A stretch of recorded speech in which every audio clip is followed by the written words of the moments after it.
بسم الله الرحمن الرحيم الحمد لله رب العالمين صلى الله وسلم وبارك على المبعوث رحمة للعالمين نبينا محمد وعلى آله وصحبه أجمعين أما بعد السلام عليكم ورحمة الله وبركاته. And we begin with the grace of Allah Azza wa Jal the second session for questions on our course, the Islamic Faith Fusul fil Aqidah. So today's class would be all devoted to answering the questions that you have posted on Facebook and on the website. Ishaq says, in what state can one pray salah in his or her shoes? The Prophet ﷺ said, صلوا في نعالكم فإن اليهود لا تصلي في نعالها. Pray while wearing your shoes, sandals, for Jews do not pray wearing them. And in this hadith, it is clear that the Prophet ﷺ is saying to us a sunnah without putting any limitations to it or any conditions. And this means that praying while in your shoes is a sunnah. It is also proven from authentic hadith that all of you know that the Prophet started the prayer ﷺ in his masjid wearing his sandals or shoes, and the companions were wearing their shoes as well. In the middle of the salat, the Prophet took off his shoes and placed them beside him. So the companions, seeing this, may Allah be pleased with them, they all took their shoes off and did exactly as the Prophet had done. After the prayer was over, the Prophet ﷺ asked his companions, why did you do that? Why did you take off your shoes? So they said, you took off your shoes, therefore we took ours. So the Prophet ﷺ explained to them, and he said, Jibreel came to me while in prayer and told me that there are impurities in my shoes. So I took them off. Therefore, whoever wants to pray in his shoes should look into his shoes, and if there are no impurities, he should pray in them. So what do we understand? We understand that there is no state where it recommends or discourage you from praying in your shoes or sandals. You can do that anytime you want.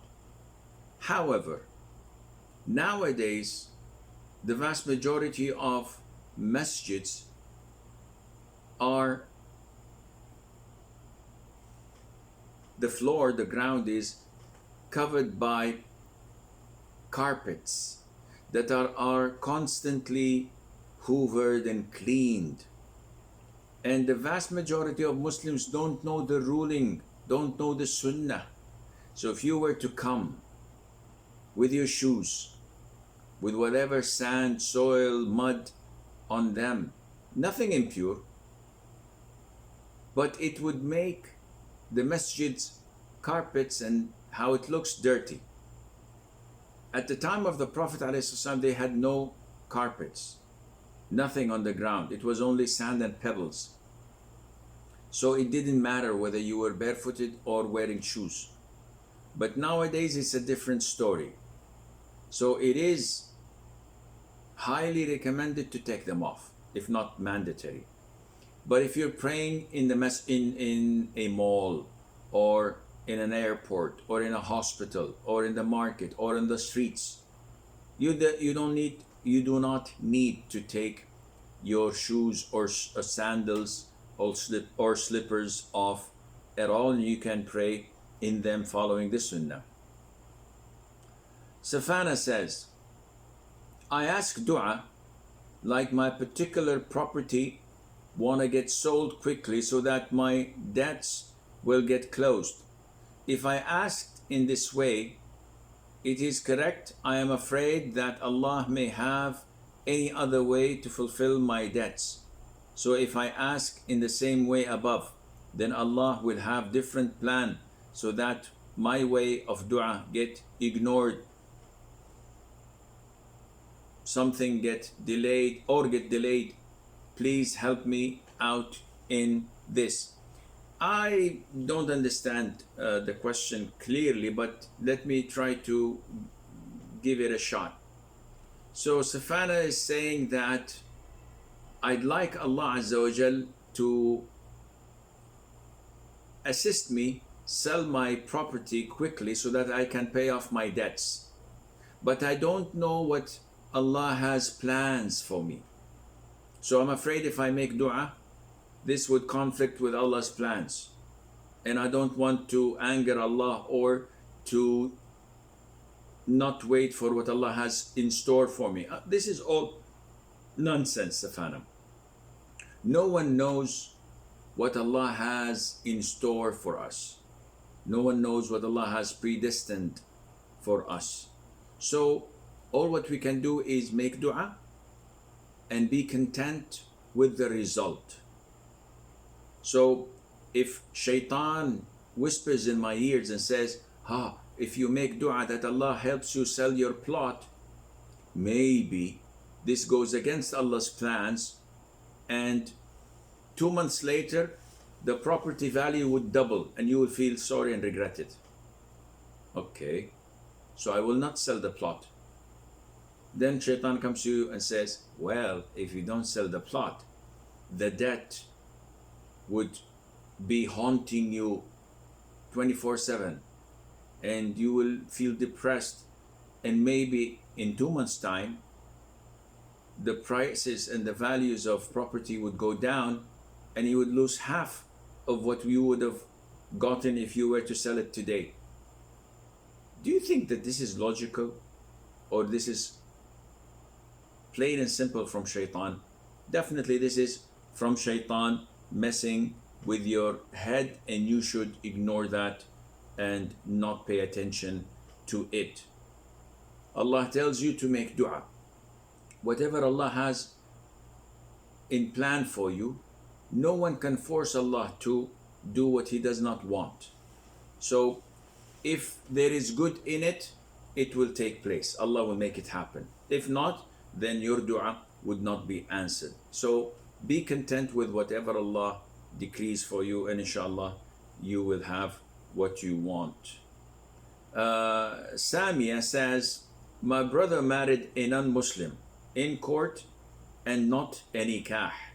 He is no more. He passed away a few years back. I continued to keep contact with his wife and young daughter with the sole intention of da'wah, and still pray to Allah to guide them to Islam. My question is, do I have any relation with his daughter with Islamic perspective? Well, this is something we cannot answer unless we know the background and the circumstances. Generally speaking, any marriage that takes place without the Islamic procedure is not a valid marriage. So the valid marriage has to have what is known as ijab and qubul, proposal and acceptance. And it has to have a guardian, and it has to have 2 Muslim witnesses. Having read your question, Samia, it seems that your brother married this woman only as a legal or civil marriage. So there was no proper nikah, meaning that her father, who's the guardian, did not propose and say, I give you my daughter in marriage. And there were no 2 witnesses as well, Muslim witnesses, which makes the marriage invalid.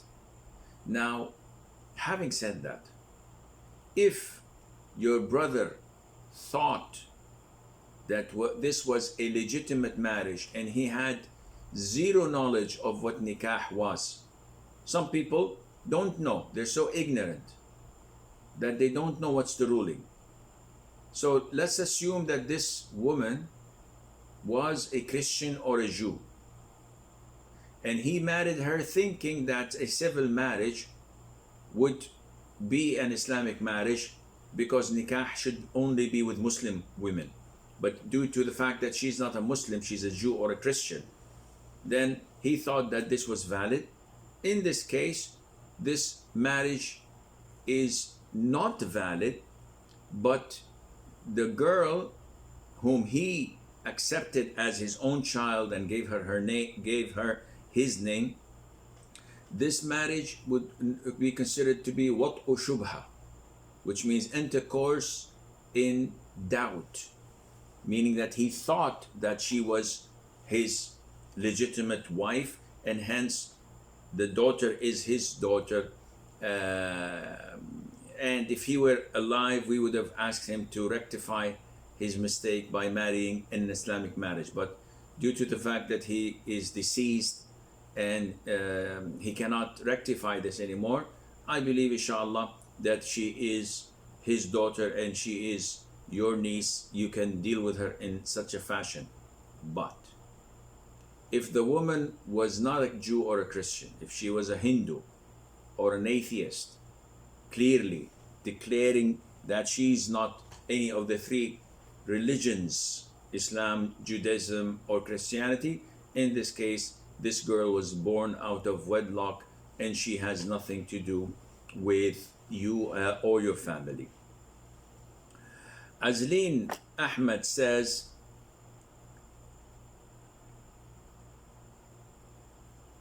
how should one react if a born Muslim admits he's no longer in Islam and that nothing people can say will change his mind because he is happy with his situation? This is a clear declaration of apostasy. A born Muslim who says that he has nothing relating him to Islam and he is happy with that and he doesn't want and nothing will change his mind, this is an apostate. He's a kafir. So there isn't anything to react upon except to treat this person as a kafir, as an apostate, until he reverts to Islam and becomes a Muslim. Mu'een Hussein says, if I buy a teddy bear for my 2-year-old niece for birthday, not celebrating with cake or anything, just a gift, will I be sinful? The short answer is yes. The long answer is Satan has steps and he doesn't come all of a sudden with a major sin or an innovation. Rather, he starts bit by bit. He's patient. He can wait for tens of years and he doesn't care. What counts is that you would fall into sin. So, do you think if Muslims simply exchange gifts on the day of birth of a person, that they would just limit it to that? The answer is, of course not. Look what's happening all over the world, the Muslim world. How all of this began. How did all of this begin? It began by a single step of Satan's, followed by another, followed by others, until we have reached this conclusion. So now you see people throwing parties in hotels for birthdays, having a birthday cake with candles numbered as his age, and with a song, happy birthday to you, happy birthday dear Asim, happy birthday to you, and then blowing the candles with a wish. That will definitely take place. Then exchanging gifts. All of this started most probably with a gift, or even with a congratulation, happy birthday, full stop. But next year, the following year, you will slowly deteriorate like a man standing in quicksand until it drowns you. Therefore, why emphasize on that particular day out of the 365 days a year? Because this is what the disbelievers do. And imagine what birthdays led them to. It led them to Christmas. It became part of the religion to celebrate the Christmas, the birthday of Jesus, peace be upon him. Look at the super Sufis among the Muslims. It led them to celebrate the birthday of our Prophet Muhammad ﷺ in al-Mawlid. All of this is not part of the religion. Therefore, I highly advise you, Moyan, to ignore such thoughts that come to you. You want to be kind to your niece? Buy her a gift any time of the year. Take her shopping any time of the year. Take her to the fun fairs if you wish, but not relate this to her birthday. Fahim says, I have a question. My family members are Muslims and pray. They give zakat, but they are forcing me for a job in the banking industry. How to make them understand? They give a very irrigating argument, like all of the world goes with banking, money, directly or indirectly, and it is a secure job. What should be my answer or course of action? Well, Fahim, first of all, you are a man, and part of your job description as a man is to hold your grounds and not to be hesitant and not to be reluctant or confused, where people play with you like children play with a football. It's part of your job description to remain steadfast as a man. No one can force you to do anything. You're not a child anymore. No one can force you to eat or drink or stand up or sit down. You do whatever you want because you're a man. Secondly, when it comes to jobs, this is your life. You have to tell them that this is none of any of you's business. Whether I take a job here or there, this is my decision. This is my preference. Is it a secure job? In worldly terms, of course it is. Banking industry is one of the most interesting careers one can get involved into according to the worldly standards. According to the religious standards, it is one of the worst.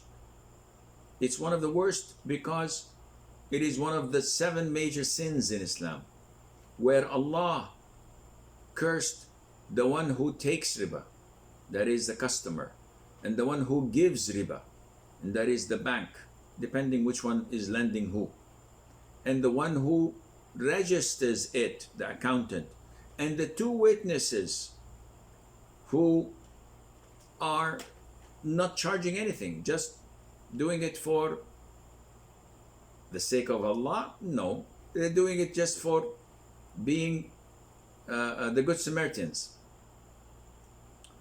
So worldly standards, yes, it's a secure job. Islamic standards, it is one of the most heinous and dangerous jobs because it takes the person straight to hell. As for their claim that everybody is dealing with it, this is true.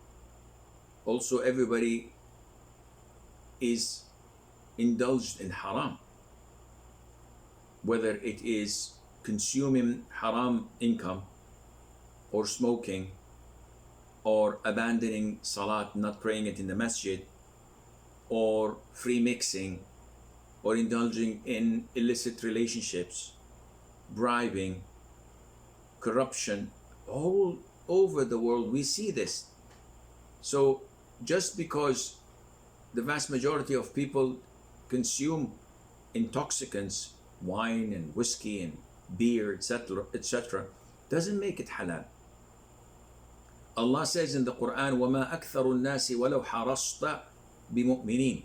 Verily that the vast majority of humans won't accept Islam even if you try your level best.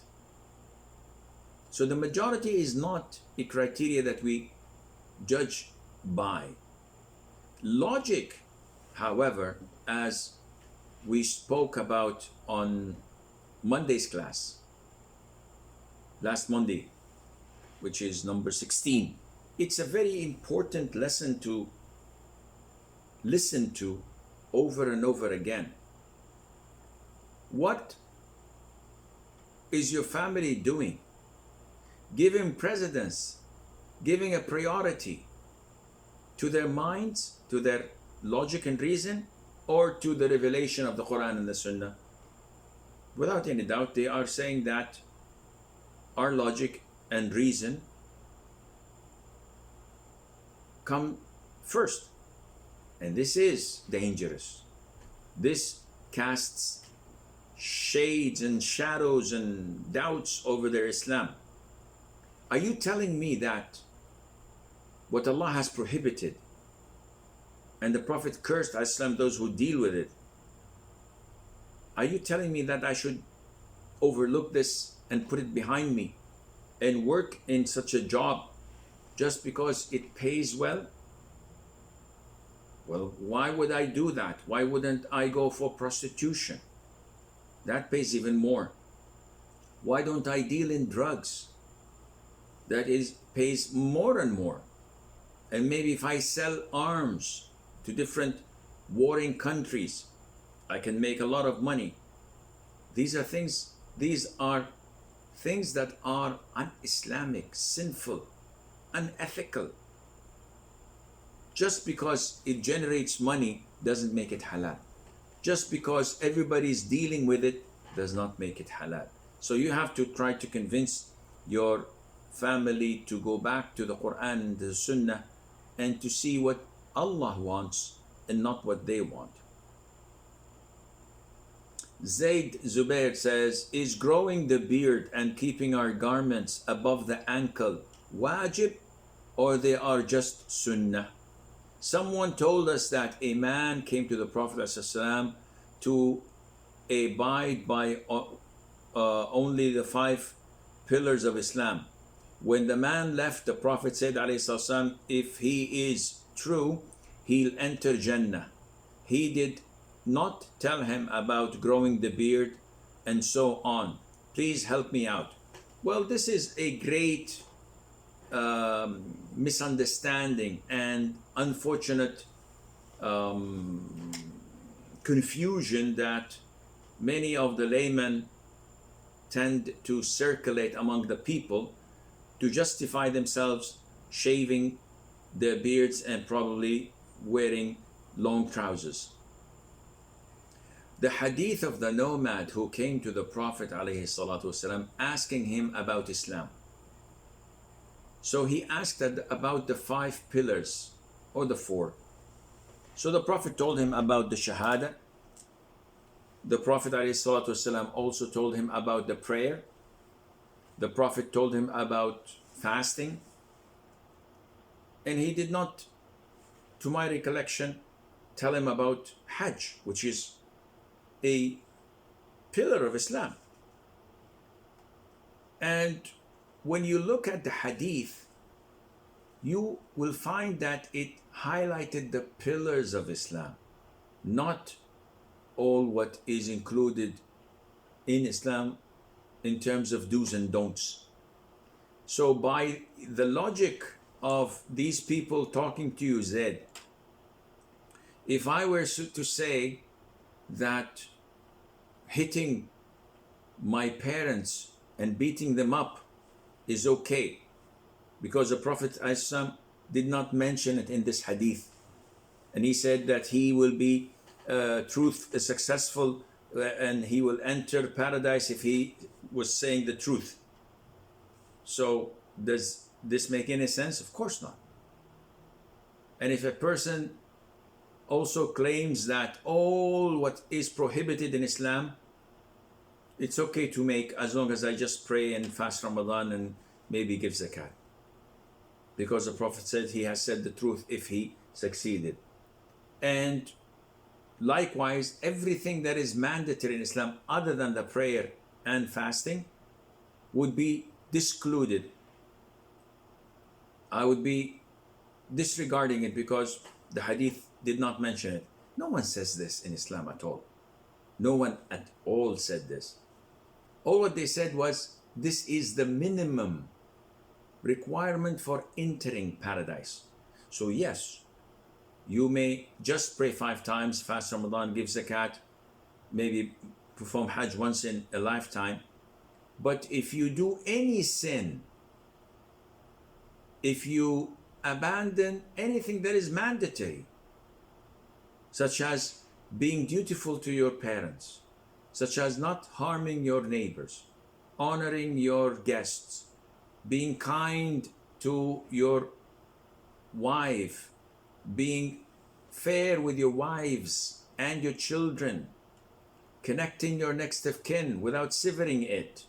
All of these, if someone does not do them or does something that is haram, he will be punished in hell at 10 years, 1,000 years, Allah knows how long. Inevitably, he will end up in Jannah because he's a Muslim for doing these minimal acts, which were prayer, fasting, etc. But it does not at all have to do anything with whether growing the beard and keeping the trousers above the ankles are mandatory or recommended sunnah. So to answer your question, shaving the beard is totally prohibited by the 4 schools of thought. The Prophet ﷺ ordered by saying, أعفوا اللحى, أطلقوا اللحى, أكرموا اللحى, أرخوا اللحى, أسبلوا اللحى.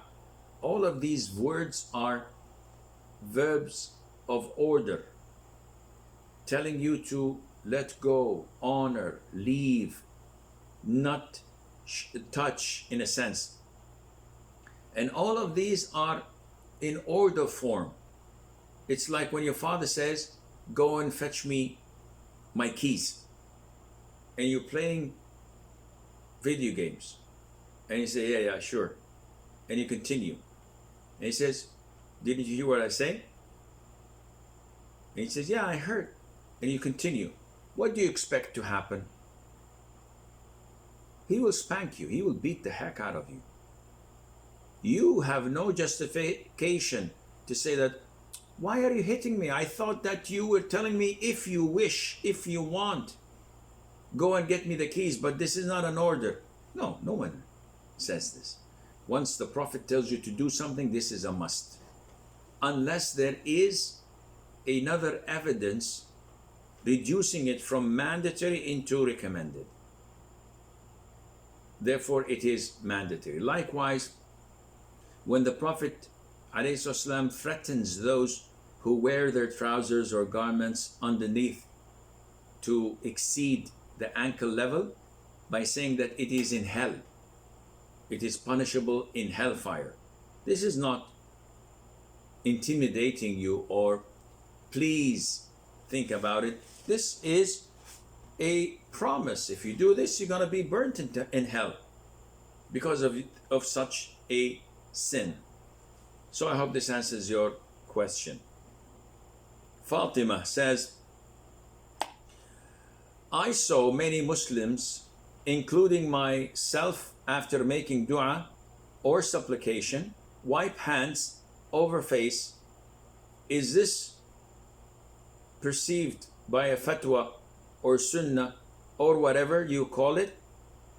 The answer is no. When we make dua, generally speaking, not related to after salah, generally speaking, I am between adhan and iqamah and I raise my hands and make dua. After I finish, some people wipe their faces.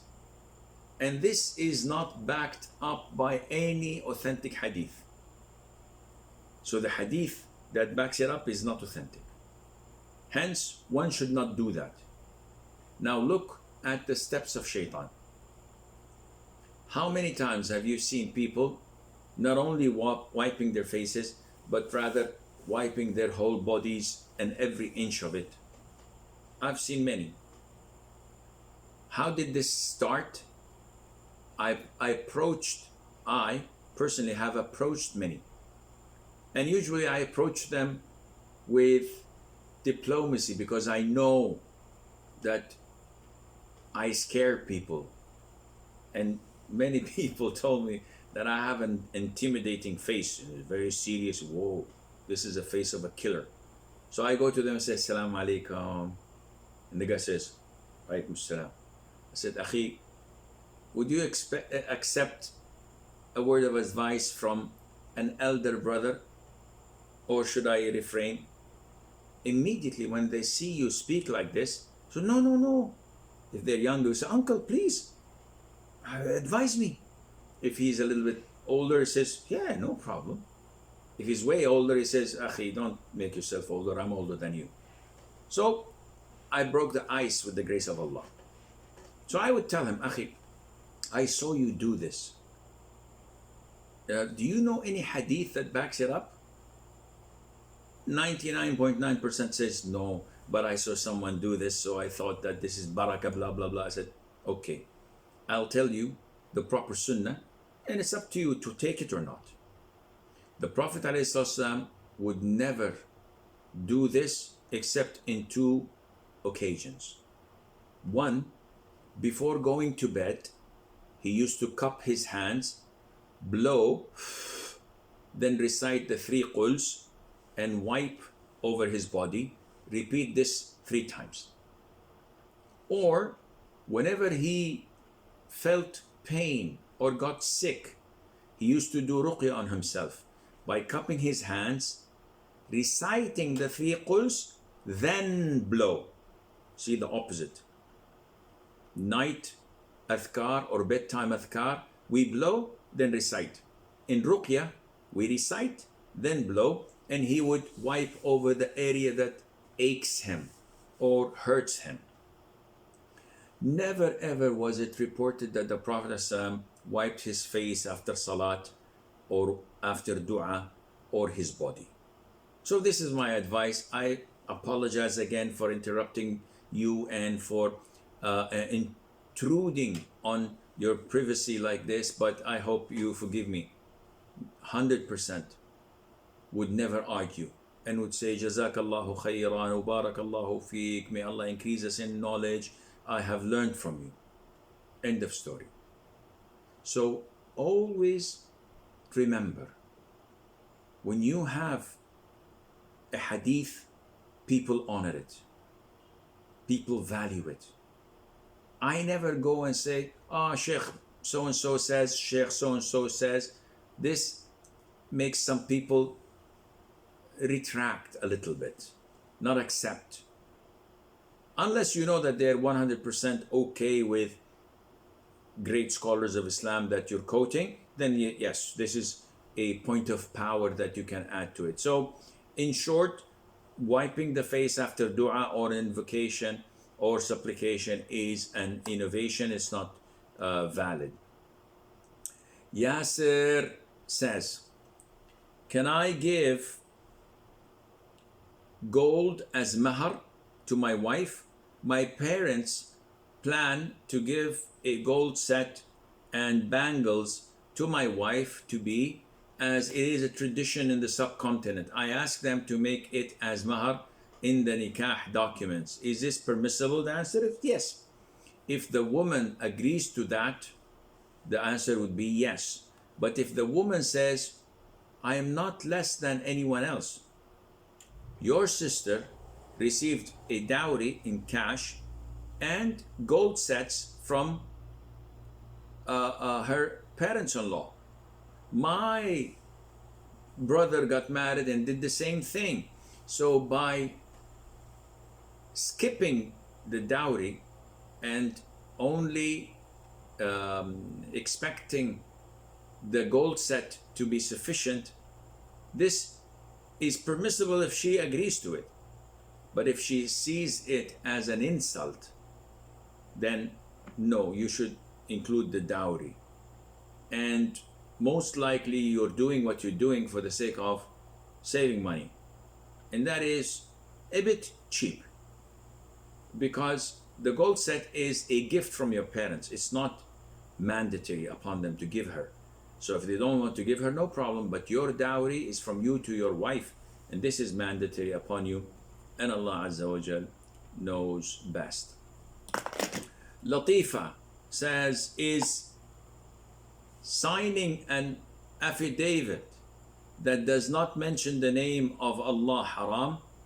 It's just have, I will do this and that. If an affidavit is a legal document or commitment that you will do something in front of two lawyers or a judge, and you promise to do it, it's binding legally. But it's not an oath, because you did not take the name of Allah, and surely you did not take the name of other than Allah, which would make it shirk at that time. So yeah, there's no problem in that, inshallah. Rashid says, can we pray evening athkaar just before Maghrib adhan and prayers? The answer is an issue of dispute. And after looking into it, it seems that it is permissible to say the evening athkaar after Asr prayer, and the closer it is to sunset or after it, the better. So to answer your question, Latifa, yes, if you say your evening athkar like 15 minutes, 20 minutes before sunset, this does the job, inshallah. Or Rashid's question, it's not Latifa. Okay. Hamdan says, what is the ruling of dua al-Qunoot? Now, whenever dua al-Qunoot is mentioned, people usually mean by it one of two. Either they're talking about the general dua al-Qunoot, which everybody knows, which is done and performed during witr prayer. Allahumma hadina fi man hadayt, etc. And this is a sunnah which the Prophet ﷺ taught his grandson Al-Hasan ibn Ali when he was a child, and he requested the Prophet to teach him a dua to read during witr. So the Prophet taught this dua to him. So it's authentic, it is recommended. If you do it, Sheikh Islam ibn Taymiyyah says, that's good. If you skip it, that's good. If you do it sometimes and skip it sometimes, that is also good. Because the Prophet was never, as some reported, to have said it, but he taught it to his grandson. So it can go either way. It's not mandatory. You can do it, you can say it, and you can skip it if you wish. The second type of dua, which Qunoot, which people usually refer it to, is what only the Shafi'i school of thought, from all the major schools of thought in Islam, only the Shafi'is do it, and they only do it in Fajr prayer. So if you go to Indonesia, to Malaysia, sometimes in some masjids in Syria and in Egypt, etc., you will find that after the second rak'ah, saying Sami Allahu liman hamidah, the Imam makes dua. And this dua is not from the Sunnah. And the vast majority of scholars say that this is not from the Sunnah. What the Prophet had done, alayhi salatu wasalam, for a whole month was to make dua al-Qunoot in all 5 fard prayers, not in Fajr only. And after 1 month, he was told to stop. So he stopped. And none of the companions had performed it after he stopped. So even after after the death of the Prophet ﷺ, Abu Bakr, Umar, Uthman, and Ali never performed Dua al-Qunut.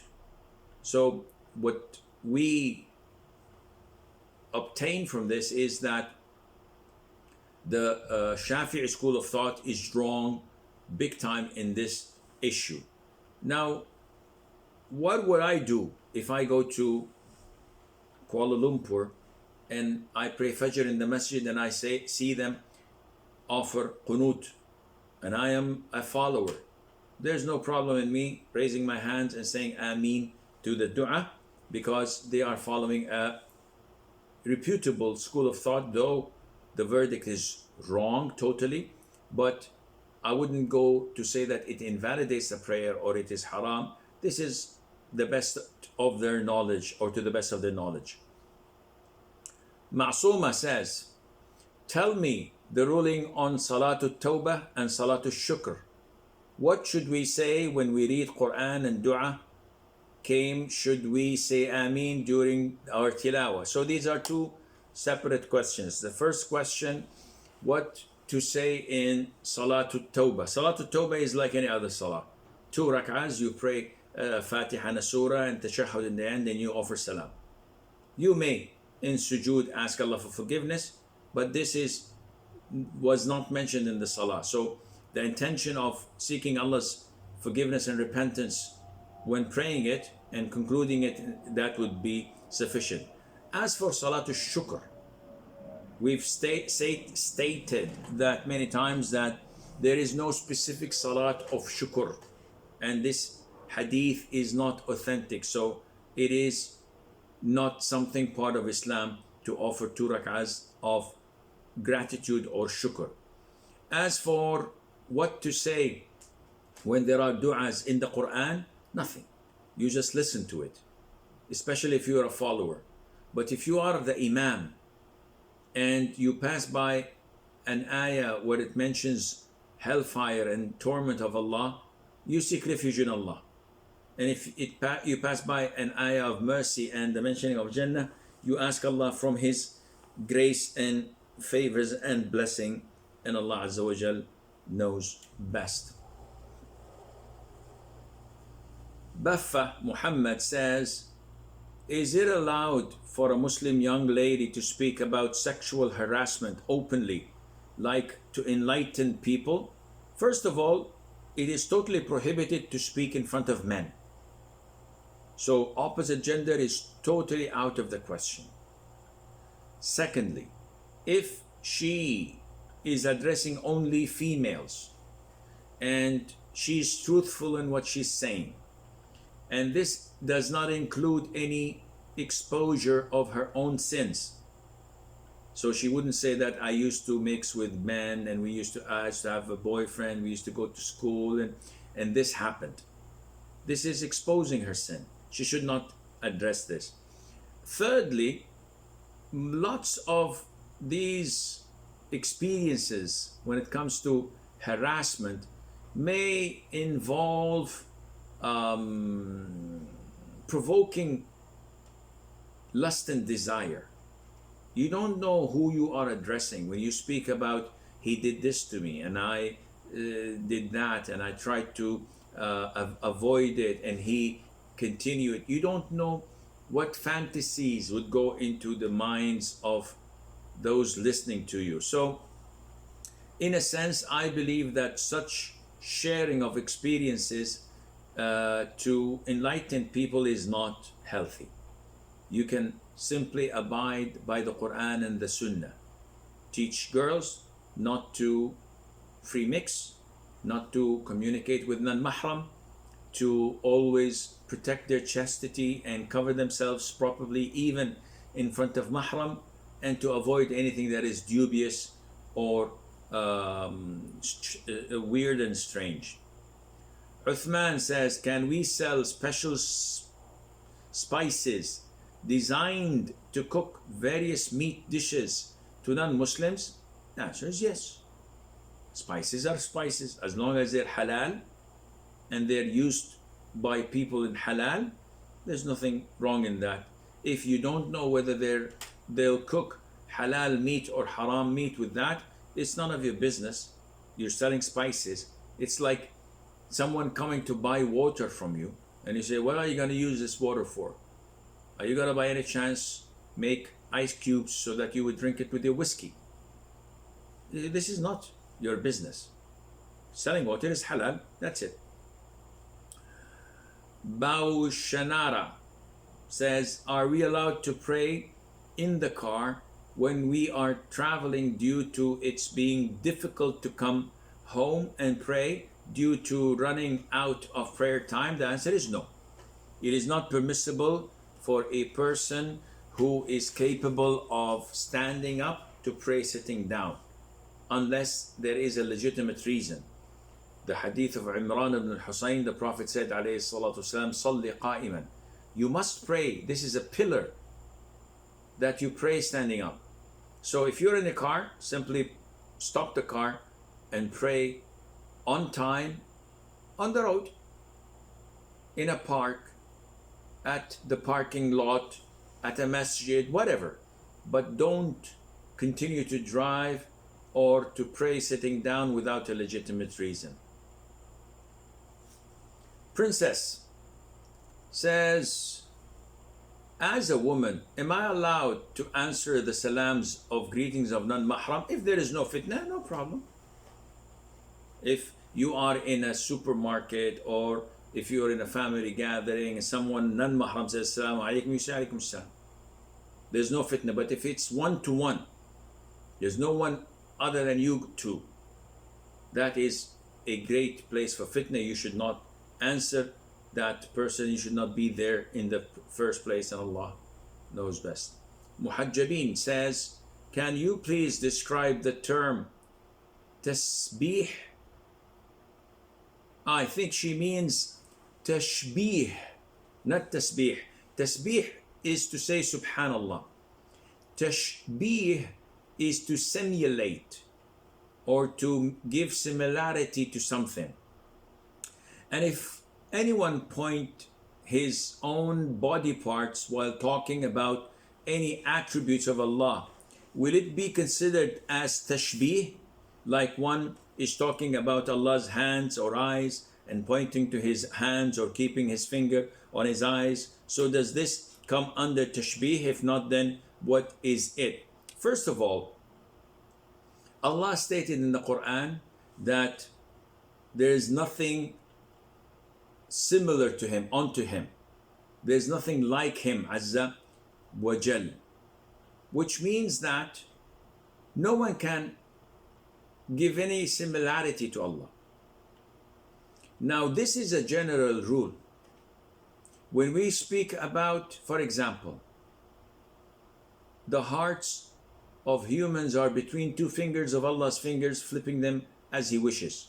No one can say like this, A'udhu Billah. Because this is totally prohibited. The Prophet had never done this, now neither did the Salaf. When we talk about Allah descending in the last third of the night to the lower heaven, no one says that Allah Azza wa Jal does this. He puts his foot first. A'udhu Billah. This is blasphemous. Nobody ever does this simulation. But there are evidences where the Prophet ﷺ would do something that indicates that the attributes of Allah Azza wa Jal are real but not simulating them. So for example, the Prophet ﷺ in a hadith narrated from Ibn Umar, may Allah be pleased with him, said, the Prophet said, Allah, may He be glorified, will take His heavens and His earths in His hands and will say, I am Allah, clenching and unclenching His fist. The Prophet is doing this, alayhi salatu wassalam. I am the sovereign. And I looked at the mimbar and saw it shaking at the bottom, and I thought that it would fall with the Messenger ﷺ on it. So the Prophet is the one who's doing this. In another hadith, which is also authentic, the Prophet read this ayah. They made not a just estimate to Allah of Allah, such as due to Him, and on the day of resurrection, the whole of the earth will be grasped by His hand, and the heavens will be rolled up in His right hand. Glorified is He, and high is He above all that they associate as partners with Him.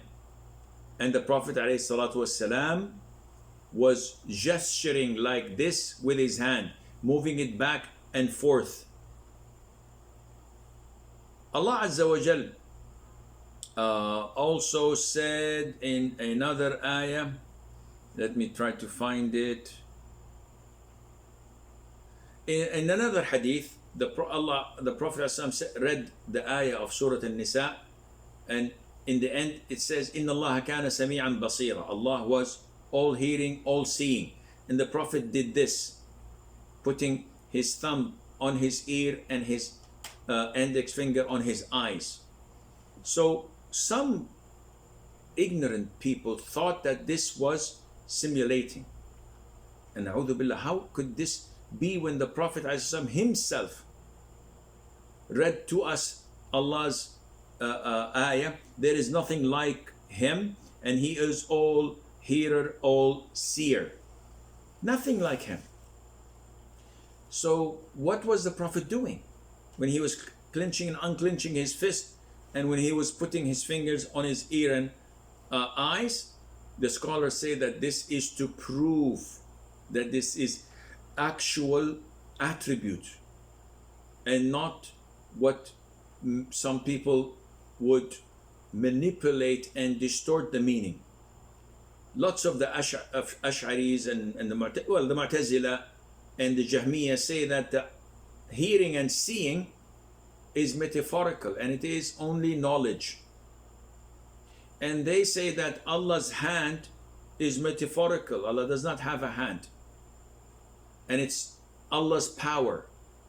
So by the Prophet clenching and unclenching his fist, is telling them that this is the actual attribute of Allah, which Allah has a hand. Not that His hand is like His.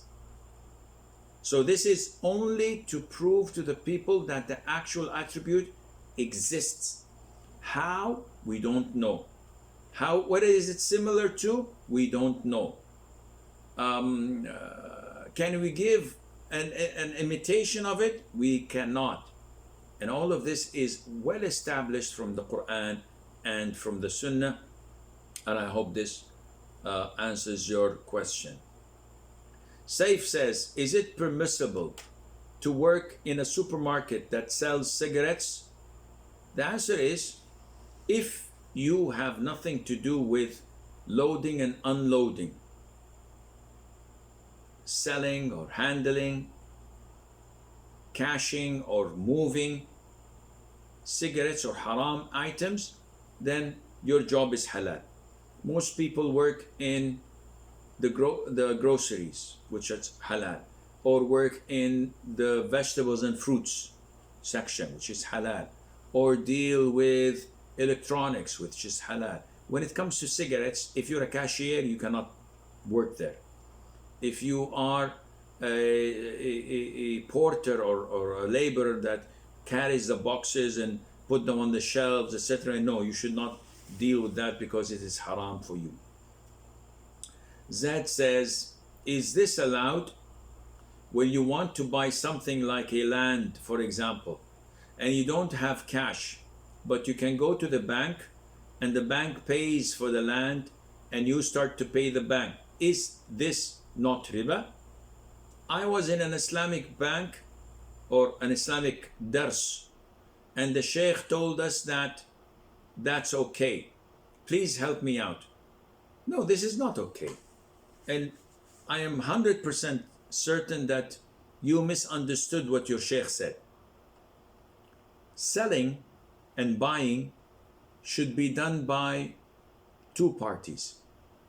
Whenever a third party intervenes, this kind or form of financing is most likely riba. So if I have this plot to buy, the owner wants to buy it cash, and I don't have cash, we cannot finish and conclude this transaction unless a third party comes and says, listen, the seller wants 100,000 euros. Here's your 100,000 euros. The buyer must pay me back 120,000 euros over the duration of XYZ. You agree? The seller says, I'm fine. The buyer says, I'm fine. The bank says, I'm fine. This is haram. This is riba.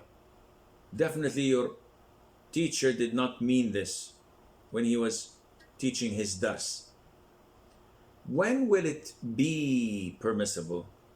When the bank comes and sees that the transaction is not going to go through due to such problems, he goes and buys the property from the seller. He gives him the 100,000 euros. Now it is in the bank's name with no strings attached from my side, no commitment. After he possesses the property, he calls me and says, I have the property you're interested in. I'm willing to sell it to you for 120,000 euros divided by 10 years. If I'm interested, I say, okay. If I'm not, I say, no, I think I'll pay rent. And he will become stuck with the property. In this case, this is totally halal and legit because I have the choice to buy or not to buy. While in the first scenario, I am forced to buy because he did not buy it from the seller until he took guarantees from me and commitment and transfer of my bank account, my salary to him, etc. So therefore, I hope this answers your question. Rabia says, there are certain paid apps which provide coupons for people to benefit from restaurants, spa, etc. Example, when one uses any coupon of any brand, they will buy one and get another one free. Like if one goes to an open buffet with his spouse, they will only pay for one person and the other is free with the app coupon. Are these types of apps permissible to benefit from? Because one will buy the app for a package in order to get the free deals for the whole year. There are hundreds of brand in app and each brand has 3 free coupons, vouchers. The answer is no. This is not permissible because it involves gambling. So discount cards and many other things that are similar to it, where you buy a specific card for 100 euros and you will avail a lot of discounts in 5-star hotels, in some restaurants, in some spas, etc. And they have a booklet this big. Scholars say that there is a lot of ambiguity in this because you may buy the coupon or the app and not use it. So money down the drain. And you may buy the app or the coupon and you would benefit thousands and thousands more than the actual value. So this ambiguity where these discounts may come to a fact or not is not permissible. And I'm sharing this with you for the first time, in 1982, that was a long time ago, they came up with a similar scheme here in Saudi Arabia. And I participated in it. And I went at that year, traveled overseas, I think to the US or something like that. And I booked a room in the specific hotel, Hilton Hotel, where it stated that it would give me 30%. When I went there, They said, we don't have anything like this. We don't have any agreement with that company. So I took all the invoices, and when I returned back, I filed it to them and required a reimbursement, and they never came back to me. So most of these companies, they have schemes, they have tricks down their sleeves. Even if they were legit, again, this transaction is not permissible due to the fact of ambiguity and not being legit. Muhammad Basha says, is it permissible to pray with our vest without shirt?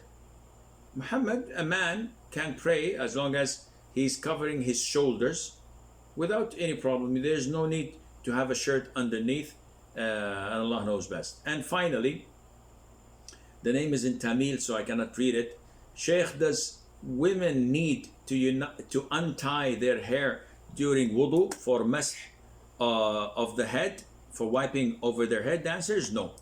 If a woman has her hair in a bun and she wants to wipe, she just does this, and that's it.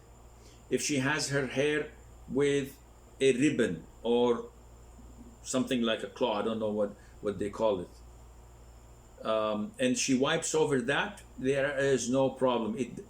Her hair should not be 100% exposed or in a certain fashion she's wearing it so that she can wipe over it. It can be any type, and Allah Azza wa Jal knows best. And this is all the time we have. Until we meet next Monday, I leave you fi amanillah. Wassalamu alaikum wa rahmatullahi wa barakatuh.